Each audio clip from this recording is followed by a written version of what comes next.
Kapag ganyan ang tayo, nasa tangba na ang pamato, dikit pa ang pitsa.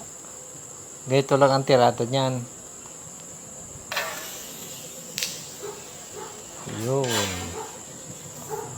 So, palit-ulit lang na tira, matututunan din ninyo ang tamang pagpapahulog ng ganyang tayong posisyon.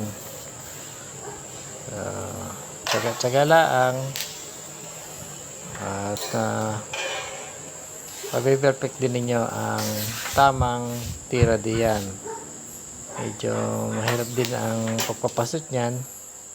Kung titingnan natin ay parang napakadali, pero sa katotohanan kung ikaw ay newbie pa lamang ay hindi mo basta-basta mapapahulog ang ganyang tirahin.